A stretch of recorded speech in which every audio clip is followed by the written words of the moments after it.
1971 में utility store की बुनियाद रखी गई। इस इदारे की बुनियादी वजह यह थी कि कम आमदनी वाले पाकिस्तानियों को आटा, दाल, चीनी, घी और दीगर ज़रूरियात ज़िंदगी की अशिया कम कीमत में फ़राहम करना थी। इस इदारे को हुकूमत ने अरबों रुपए की सब्सिडियाँ दी ताकि ईद, रमज़ान और दीगर खुशी के त्यौहारों पर जो आम आदमी है, जो कम आमदनी वाला है, उसको जो है सस्ती कीमतों में अशिया खुर्दोनोश की जो है फरहमी को यकीनी बनाया जा सके। तहम इस इदारे को वक्त के साथ साथ जो है खसारे का सामना करना पड़ा। इस इदारे का जो प्रॉफिट था वो लॉस में कन्वर्ट हुआ, तो हुकूमत ने रवां माह 31 जुलाई को इस इदारे के तमाम ऑपरेशंस को बंद करने का फ़ैसला किया। जैसे ही इस फैसले को जो यूटिलिटी स्टोर के मुलाजमीन थे, यूनियन थे, उन्होंने इस हुकूमती फ़ैसले के ख़िलाफ़ गुज़िश्ता कई दिनों से इस्लामाबाद में सरापा एहतजाज हैं और यहाँ पे एहतजाज जो है गुज़िश्ता कई दिनों से जारी है। आज हमारे साथ एक ऐसे मुलाजिम मौजूद हैं जिनका नाम फजल हयात है और वो गुज़िश्ता 20 साल से इस इदारे को सर्व कर रहे हैं। उनकी कहानी उन्हीं की ज़बानी जानते हैं। सर जी, मेरा नाम फजल हयात है। मैं गुज़िश्ता साढ़े 18 साल से यूटिलिटी स्टोर में काम कर रहा हूँ। मेरे बहुत साथी हैं जो 30 साल से 32 साल से काम कर रहे हैं। मैं ख़ुद अपना 18 साल से इधर काम कर रहा हूँ। अभी मेरा उम्र तकरीबन 49 साल है और कॉरपोरेशन का मैं बहुत सख्त वक्त अपने देखे। कोरोना में हमने ड्यूटी की है, हमारी सिर्फ ईद की छुट्टी होती है और ऐसे हालात में हमने ये नौकरी की है कि हर महकमे में रमज़ान में जो है ना वो कम हो जाती है ड्यूटी। हमारा पूरा अजान तक जो है ना हमारी ड्यूटी थी, उसमें कोई छुट्टी भी नहीं थी। ये हमारे नौकरी पर जो इन लोगों ने शबी खून मारा है। पहले तो हमारे लीडरान से इन लोगों ने वादा किया था कि ख़त्म नहीं करना है, उसमें कोई इस्लाहात ले आने हैं। हम मुतमईन थे कि चलो अभी हमारे बच्चे इतने 10 और 12, 15 साल के हो गए हैं, हम इस उम्र में क्या कर सकते हैं, अभी तो ख़र्चों का वक़्त है।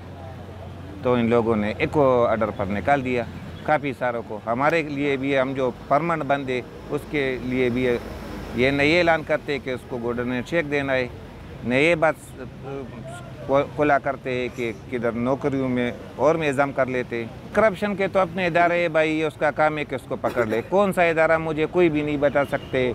आप मीडिया वालों को भी पता है कि करप्शन किधर होते।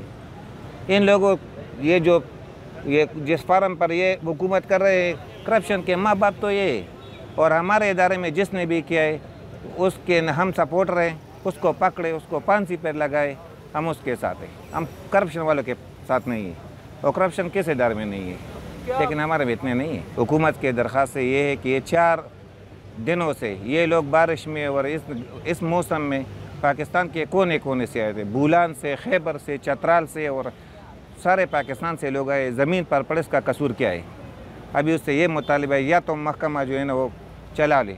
इसके लिए कौन सा मुश्किल है महकमा चलाने? अभी इमरान खान को ले आओ या पीपल पार्टी को अकेले हुकूमत दे रहे कि ये 2 दिन में चला सकते कि नहीं। ये तो उन लोगों को पता नहीं उसने किस तरह दिए कि महकमा को ख़त्म किया। और हमारा महकमा टेस्टिंग है, अगर ये ख़त्म हो गया तो यकीन कर ले कि 15-20 महकमे 1 महीने में जाने वाले। अभी सबको होश के नाउन लेने चाहिए कि वो भी हमारे साथ आए और इधर शरीक हो जाए। हमारे तो मुतालिबा यही है कि महकमा चलाए।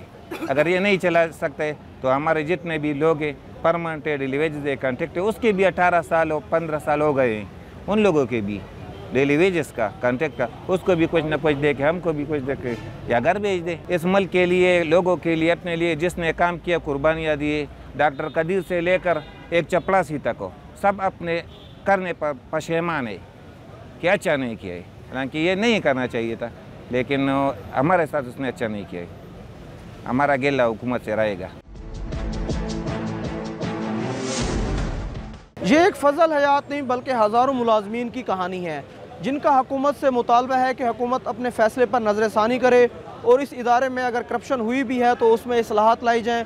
और आखिर में ये मुलाजमीन हुकूमत से ये सवाल कर रहे हैं कि इस इदारे को आखिरकार किन अफसरान की नाअहली और गलत पॉलिसियों की वजह से माली खसारे का सामना करना पड़ा है।